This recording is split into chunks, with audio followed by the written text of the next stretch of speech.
The first $100,000 is the hardest money you will ever make. Charlie Munger said this repeatedly, and he was not exaggerating. He was not trying to motivate people. He was describing reality as it actually works. The first 100,000 is where almost everyone fails, not because they lack intelligence, but because the process feels slow, unrewarding, and unfair. When you start from zero, money does nothing for you. It sits still. It does not compound fast enough to be noticeable. Any return you earn feels insignificant compared to the effort it took to save the money in the first place. You save $1,000 and nothing changes. You save $10,000 and your life still looks the same. You save $30,000 and you begin to wonder why everyone talks about investing when it does not seem to work. This is where most people quit. They tell themselves investing does not work. They tell themselves the system is rigged. They tell themselves they will start later when they make more money. These are not facts. These are emotional reactions to impatience. Compound interest does not work in a straight line. It works in a curve, and curves are almost invisible at the beginning. The early stage feels pointless because the growth is mathematically small. That is normal. The first 100,000 is not about returns. It is about discipline and proof. It proves that you can delay gratification. It proves that you can follow a plan. It proves that you can tolerate discomfort. Most people do not fail financially because they are incapable. They fail because they give up too early. Once you cross the $100,000 mark, something fundamental changes. You stop asking if wealth is possible for you. You start asking how to optimize it. A 10% return on $5,000 is meaningless. A 10% return on $100,000 gets your attention. You begin to respect time. You begin to think in years instead of weeks. You begin to understand leverage. That is why the first 100,000 matters so much. It does not make you rich. It rewires how you think and behave around money. Now, let us talk about how to actually get there. For the next 24 months, your goal is not comfort, balance, or enjoyment. Your goal is redirection of cash flow. Everything else is secondary. The first method is becoming completely obsessed with your savings rate. Saving is not about restriction. It is about intentional trade-offs. Most people spend first and save whatever is left, which is usually nothing. Wealthy people reverse that. They decide what they will save first and then design their lives around what remains. The first step is awareness. You cannot fix what you do not see. Most people operate in financial fog. Money comes in, money goes out, and they have no idea where it actually went. For one full month, track every expense, every coffee, every snack, every convenience purchase. Do not judge, just record. At the end of the month, patterns will appear. Those patterns are expensive. Next, attack the largest expenses first. Housing is usually the biggest. People upgrade too early. Too much space, too much ego. A temporary downgrade can save tens of thousands of dollars. This is not permanent. It is strategic. Transportation is next. Cars are depreciating liabilities, disguised as rewards. A boring, paid-off vehicle accelerates wealth faster than any impressive one ever will. Food is another silent destroyer. Food spending is emotional spending, stress eating, convenience eating, reward eating. Simplify meals, repeat meals, remove decisions. Boring food produces exciting financial results. Then, eliminate lifestyle noise, subscriptions, upgrades, trends, new versions of things that already work. For 2 years, your lifestyle pauses while your finances advance. People will say you are extreme. They will say you are missing out. Ignore them. They will still be stuck when you are free. The second method is increasing income aggressively. Saving alone is slow. Saving combined with income growth is powerful. You do not need passion or fulfillment for this phase. You need cash flow. This is a short, intense season of effort designed to permanently change your trajectory. 2 years is intentionally short. You are compressing effort into a narrow window so the rest of your life becomes easier. This is not how you will live forever. This is how you escape financial fragility. Freelancing is one of the most efficient tools available today. If you can write, edit, design, organize, manage, research, or communicate, someone will pay you. Perfection is not required. Reliability is valuable. Consistency beats talent. Overtime is boring and extremely effective. It requires no creativity, no branding, and no algorithms. It simply pays. People avoid overtime because it lacks glamour. Wealth does not care about glamour. Gig work fills gaps. It converts idle hours into progress. It absorbs weekends and evenings. It is not a career. It is fuel. Selling unused items is another overlooked accelerator. Most people are sitting on thousands of dollars of unused possessions. Turning clutter into capital gives immediate momentum. The third method is investing every dollar immediately. Saving without investing guarantees stagnation. Every dollar you save must be invested as soon as possible. Not later. Not when it feels comfortable. Immediately. For most people, the correct approach is simple by design. A low-cost S&P 500 index fund. S&P 500. This works because it is diversified, low-fee, and removes emotional decision-making. Firms like Vanguard, Fidelity, and Charles Schwab exist to make investing boring. Boring works. Short-term market volatility does not matter in this phase. Over 2 years, behavior matters more than returns. Aggressive saving dominates fluctuations. The real power of investing appears after 100,000. When compounding accelerates, right now, you are building the habit. Most people will not do this. Not because they cannot, but because they decide not to. They are unwilling to temporarily look poor in order to become wealthy. They want comfort now. They want approval now. They want validation now. Wealth requires delayed applause. If you follow this plan for 24 months, even if you stop at 100,000, you gain something far more valuable than money. You gain confidence under pressure, discipline in decision-making, control instead of fear, proof that you can execute long-term plans. Most importantly, you gain momentum. Momentum changes everything. Nothing changes without a decision. Write the number 100,000. Write the deadline 24 months. Write the rules. Save aggressively. Earn relentlessly. Invest automatically. Then stop debating. 2 years will pass whether you act or not. The only question is what your account balance will say when they do. Most people quietly fail, even after they understand everything you just read. They know the math, they understand the logic, they agree with the strategy, and yet nothing changes. Not because the plan is flawed, but because execution collides with human nature. If you want to reach your first 100,000, you must stop thinking of this as something you are trying to do and start thinking of it as something you are becoming. The goal is not the money. The goal is to become the type of person for whom this result is inevitable. People who build wealth do not rely on motivation. Motivation is temporary. They rely on systems, constraints, and habits that make progress automatic and quitting difficult. One of the most powerful shifts you can make is to remove choice from the equation. Choice creates friction. Friction creates excuses. Excuses destroy consistency. This is why automation matters so much. Your savings should be automatic. Your investments should be automatic. Your bills should be predictable. The fewer decisions you have to make, the less likely you are to sabotage yourself. Every time money hits your account, it should already have a destination. Not later, not after you think about it. Immediately. When money sits idle, it invites temptation. The same principle applies to time. Idle time is dangerous during this phase. When you are tired, bored, or restless, spending becomes entertainment. You must intentionally fill your schedule with productive work, not because you love it, but because it protects you from yourself. This is why people who succeed often look obsessive from the outside. They are not obsessed with money. They are obsessed with removing distractions. Another mistake people make is waiting for external validation.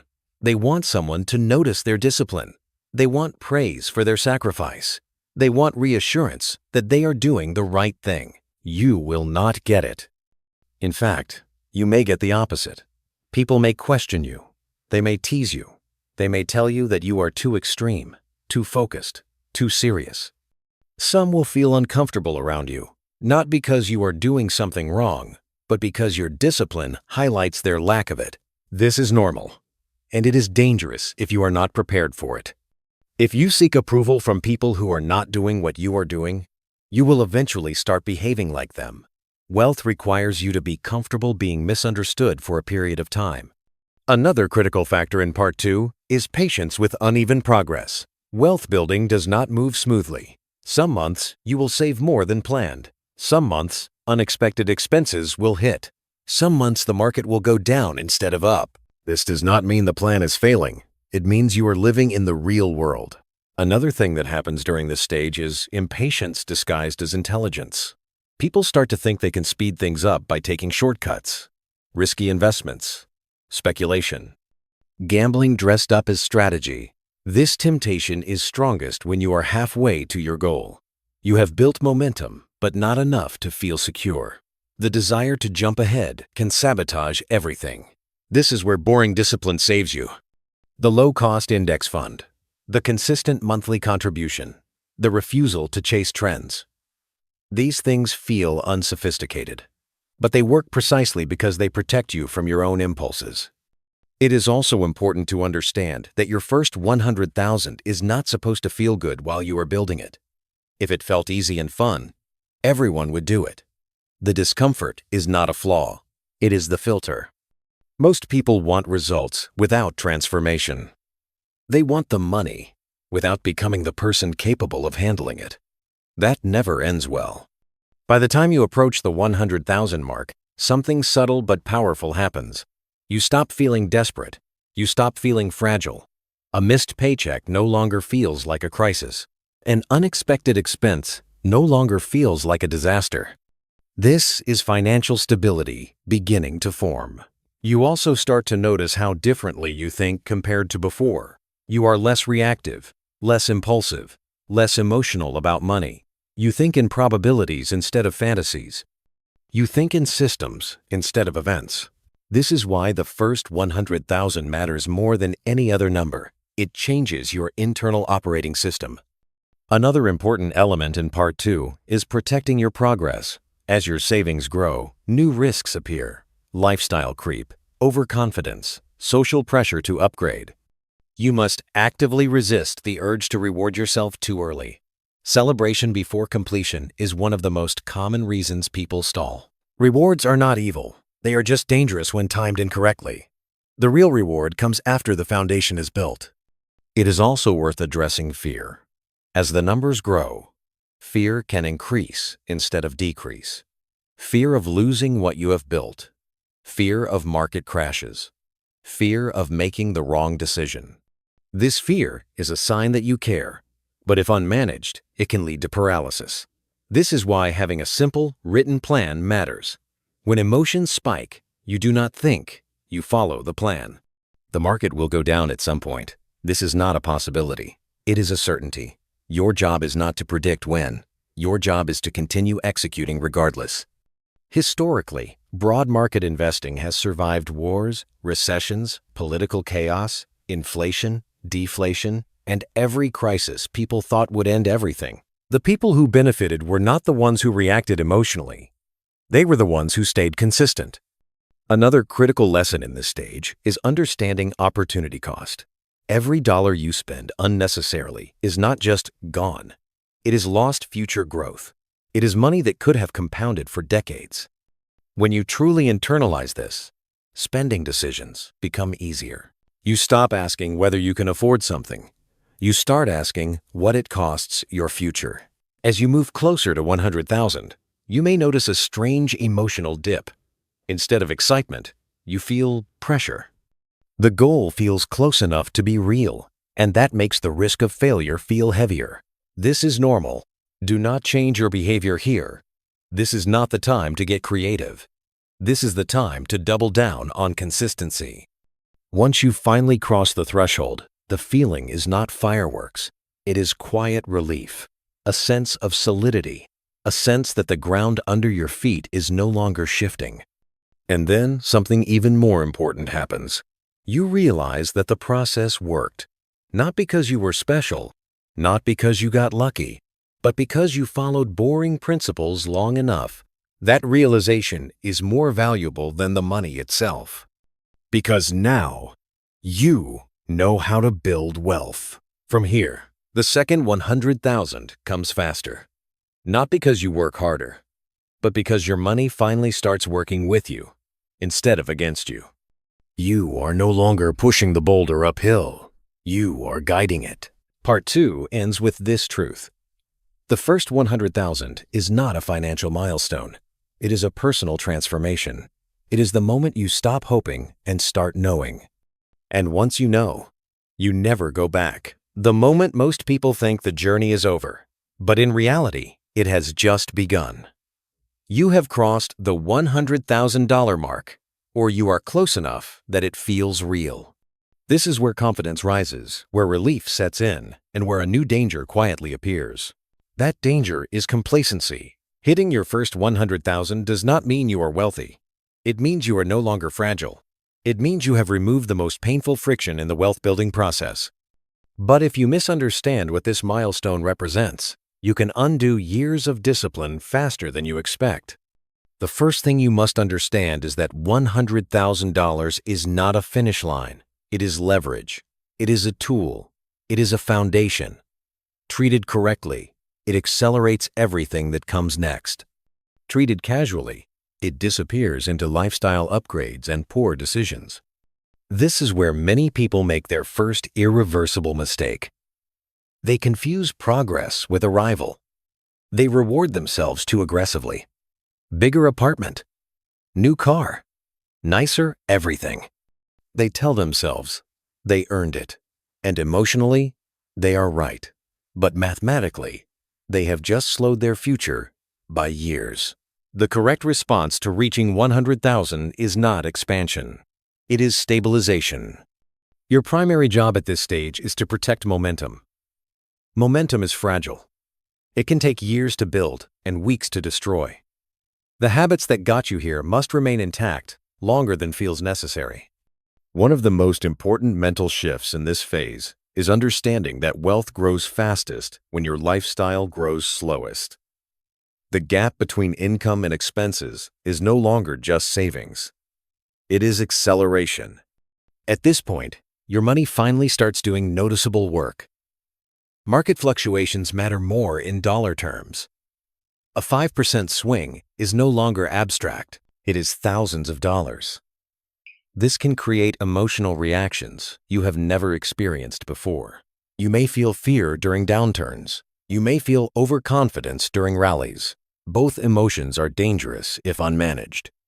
This is where simplicity becomes your greatest ally. The strategy that got you to 100,000 does not suddenly stop working. Broad diversification, low costs, consistent investing, long time horizons. These principles do not expire because your balance crossed a certain number. Many people feel an urge to become more sophisticated at this stage. They start chasing higher returns. They experiment with complex strategies. They believe that now they are playing a different game. They are wrong. Complexity is rarely a requirement for wealth. It is usually a distraction from patience. You do not need to outsmart the market. You need to stay invested long enough for compounding to express itself fully. This is boring. That is why it works. Another important change that happens in this phase is how you perceive risk. Early on, risk feels like losing money you cannot afford to lose. Later, risk becomes the possibility of slowing long-term growth. These are very different concerns. Your emergency fund should already exist by now. Your high-interest debt should already be gone or nearly gone. This creates psychological stability. With stability comes clarity. Wealth is not about who looks rich. It is about who stays rich. One of the most powerful realizations in this stage is that money buys options, not happiness. $100,000 gives you breathing room. It gives you flexibility. It gives you the ability to say no. This is when your relationship with work may start to change. You are no longer working from desperation. You are working from choice. That shift alone improves decision-making.